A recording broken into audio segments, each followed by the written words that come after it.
Assalamualaikum warahmatullahi wabarakatuh.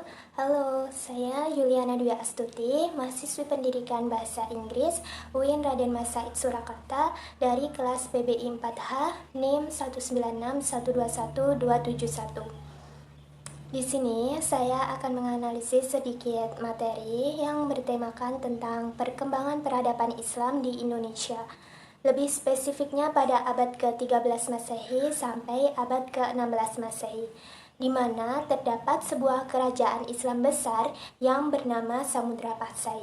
Lalu, mengapa bisa kerajaan sebesar ini mengalami keruntuhan setelah berkuasa kurang lebih 2,5 abad?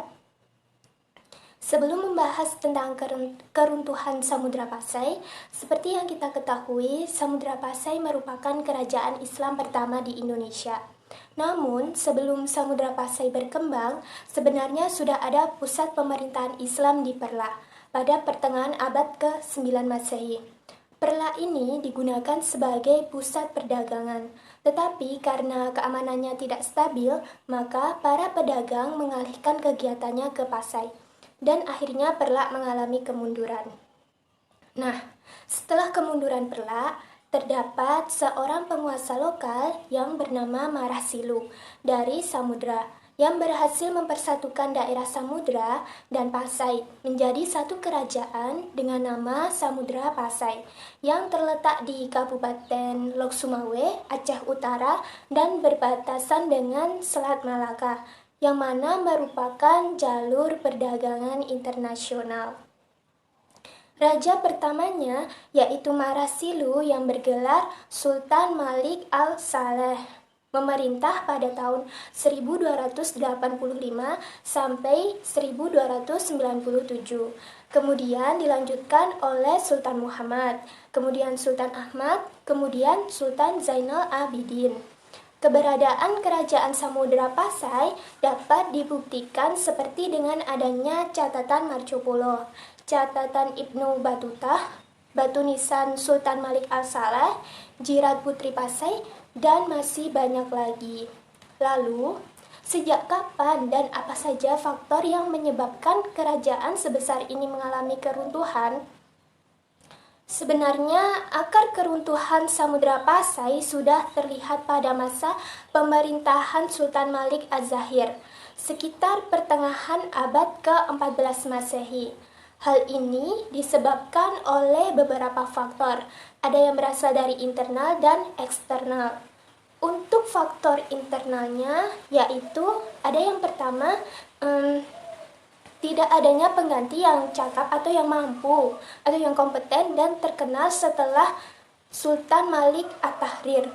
Seperti yang kita ketahui, kerajaan Samudra Pasai mencapai puncak kejayaan pada masa pemerintahan Sultan Malik At-Tahrir.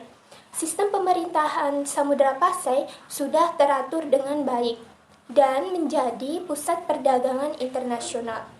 Namun, setelah Sultan Malik At-Tahrir wafat, tidak ada penggantinya yang sukses dalam memimpin kerajaan Samudra Pasai, sehingga peran penyebaran agama Islam diambil alih oleh kerajaan Aceh. Yang kedua, terjadinya perebutan kekuasaan. Setelah meninggalnya Sultan Ahmad, maka kekuasaan digantikan oleh putranya yang bernama Sultan Zainal Abidin. Nah, pemerintahan Sultan Zainal Abidin ini tidak banyak diketahui, sehingga pada akhir abad ke-14, Samudra Pasai banyak mengalami kekacauan karena terjadinya perebutan kekuasaan. Banyak terjadi pemberontakan terhadap pemerintahan kerajaan dan menyebabkan beberapa pertikaian antar internal kerajaan, sehingga terjadilah perang saudara. Sementara untuk faktor eksternalnya, yaitu yang pertama ada serangan dari kerajaan Majapahit. Pada saat itu, Majapahit merasa khawatir akan pesatnya kemajuan Samudra Pasai. Oleh karena itu, kemudian Gajah Mada di bawah komandonya mempersiapkan ekspedisi Pamalayu, armada perang kerajaan Majapahit pada tahun 1350. Selain alasan politis, juga karena kemajuan perdagangan dan kemakmuran Samudra Pasai yang telah membuat Gajah Mada berkeinginan untuk dapat menguasainya. Yang kedua yaitu berdirinya Bandar Malaka yang letaknya lebih strategis daripada Bandar Pasai. Samudra Pasai dikenal sebagai salah satu kota di wilayah Selat Malaka dengan bandar pelabuhan yang sangat ramai. Pasai menjadi pusat perdagangan internasional dengan lada sebagai salah satu komoditas ekspor utamanya. Letak kerajaan yang strategis ini mendukung masyarakatnya untuk berperilaku kreatif, sehingga mereka juga mempersiapkan bandar-bandar yang digunakan untuk menambah perbekalan pelayaran selanjutnya, mengurus masalah-masalah perkapalan, mengumpulkan barang-barang dagangan yang akan dikirim ke luar negeri maupun untuk menyimpan barang-barang dagangan terlebih dahulu. Namun, setelah kerajaan Samudra Pasai dikuasai oleh kerajaan Malaka, pusat perdagangan lalu dipindahkan ke Bandar Malaka, sehingga perekonomian di Bandar Malaka menjadi sangat ramai karena letaknya yang lebih strategis dibanding dengan bandar-bandar di Samudra Pasai. Yang ketiga, adanya serangan dari Portugis. Pada tahun 1521, yang mana pada saat itu berada di bawah kekuasaan Sultan Zainal Abidin, kerajaan ini diserang oleh Portugis yang iri pada kemajuan perdagangan mereka yang sangat pesat. Portugis yang mempunyai angkatan perang lebih tangguh dan kuat pada akhirnya berhasil untuk menaklukkan kerajaan Islam ini. Keadaan dari kerajaan yang lemah ini lalu oleh Sultan Ali Mugayyad Shah yang merupakan raja kerajaan Aceh Darussalam dimanfaatkan, di mana beliau mengambil alih kerajaan.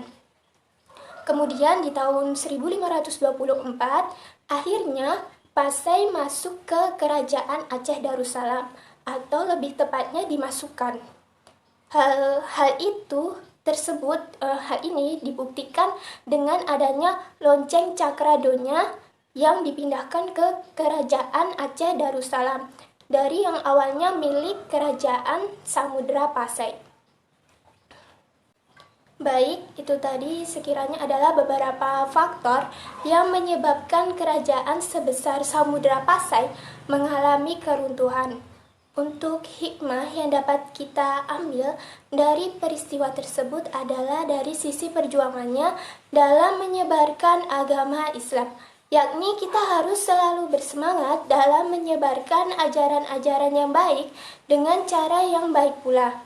Melihat kerajaan ini bisa berkembang dengan baik karena sifatnya yang terbuka dengan masyarakat lokal, sehingga ajaran Islam dapat diterima dengan baik. Selain itu, jangan sampai hanya karena harta, tata, atau apapun itu, jangan sampai membuat kita saling berebut dengan saudara kita sendiri. Sekian yang dapat saya sampaikan. Ada kurangnya saya mohon maaf. Wassalamualaikum warahmatullahi wabarakatuh.